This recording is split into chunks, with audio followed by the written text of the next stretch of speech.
Hello students, welcome to my class narration zone. तो आज की हमारी क्लास का टॉपिक है वो है क्लास 10th इंग्लिश का chapter from the diary of Anne Frank. ये इस क्लास का पार्ट 2 है और पार्ट 1 में हम आधा चैप्टर स्टार्टिंग का कवर कर चुके हैं।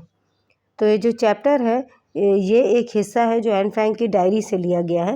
एन फ्रैंक जो एक ज्यूइश गर्ल थी और ये वर्ल्ड वॉर सेकेंड के टाइम की बात है कि जो हिटलर था, नाजी का हेड जर्मनी में, वो जो है जीविश लोगों से बहुत नफरत करता था और वो उनको एक कंसंट्रेशन कैंप में भेज देता था और वहाँ पर उन पर बहुत टॉर्चर किया जाता था। एन फ्रैंक की फैमिली को भी उसी कैंप में डाल दिया गया था और वहाँ से बहुत ही कम लोग थे जो वापस बच कर आते थे।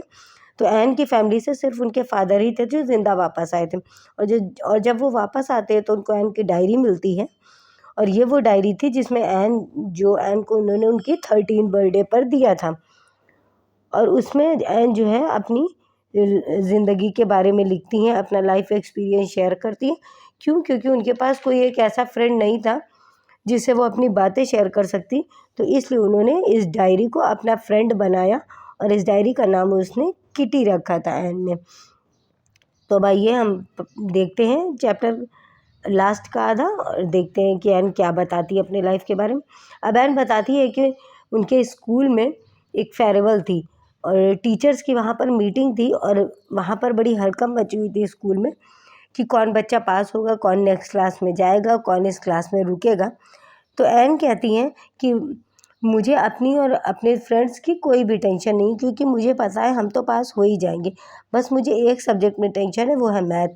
मगर अब सिर्फ मैं रिज़ल्ट का ही इंतज़ार कर रही हूँ, क्योंकि मुझे किसी टीचर से टेंशन नहीं है।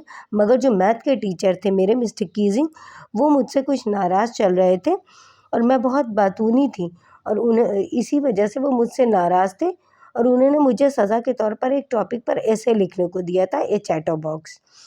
मैंने सोचा कि क्या लिखूं, मगर मैंने सोच लिया था कि मैं लिखूंगी और मैंने अपनी नोटबुक में ये टॉपिक लिखा और अपने बैग में रख लिया और सोच लिया था कि मैं अब चुप रहने की कोशिश करूंगी। ऐसा एन बताती हैं। फिर एक शाम जो है एन अपना होमवर्क ख़त्म करती हैं। वो ख़त्म करने के बाद वो देखती, उनकी नज़र पड़ती है अपनी उसी नोटबुक पे जिसमें उन्होंने चैटर बॉक्स टॉपिक लिख कर रखा था। फिर एन सोचती हैं कि मैंने सोचा कि क्या मुझे जैसे अचानक से एक आइडिया आया।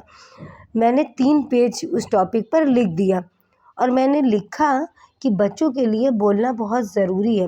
मैं कोशिश करूँगी चुप रहने की, मगर ये मुझे विरासत में मिला है मेरी माँ से, क्योंकि वो भी बहुत बातूनी है मेरी तरह। इसलिए ये आदत बदलना बहुत मुश्किल है मेरे लिए। मिस्टर कीजिंग इसे पढ़कर बहुत हंसे और फिर मैं उसी तरह क्लास में बात करने लगी। तो उन्होंने मुझे सेकंड टॉपिक दिया लिखने को, एन इनकरेजिबल चैटर बॉक्स, और मैंने इसको लिख कर दिया और फिर मैंने उनसे शिकायत का कोई मौका नहीं दिया और क्लास में मैं चुप रहने की कोशिश करने लगी। मगर कुछ दिनों के बाद मैं फिर वैसे ही बात कर रही थी और मिस्टर कीजिंग ने मुझे सज़ा के तौर पर थर्ड टॉपिक लिखने को दिया, quack quack quack said mistress chatterbox. सभी बच्चे मुझ पर हंसने लगे तो मैं भी हंस दी। मैंने सोच लिया था कि अब मुझे ये सब ख़त्म करना है और मुझे दूसरी तरह से अपनी बात उनके सामने रखना है। मैंने अपनी फ्रेंड सैन से मदद ली। वो पोइट्री लिखने में बहुत अच्छी थी और उसने मेरी मदद के लिए हाँ कर दी। फिर मैंने अपना टॉपिक पूरा किया। सैन की मदद से एक पोइटिक फॉर्म में मैंने उस टॉपिक को लिखा। इसमें एक मदर डक और एक फादर स्वैन और उनके 3 डकलिंग की स्टोरी थी, जिसमें फादर स्वैन जो रहते हैं वो तीनों डकलिंग को जो है मार देते हैं, अपनी चोंच से मार मार के मार डालते हैं। क्यों? क्योंकि वो तीनों बहुत शोर करते थे, बहुत बोलते थे। जब मैंने ये मिस्टर कीजिंग को दिया तो वो बहुत हंसे।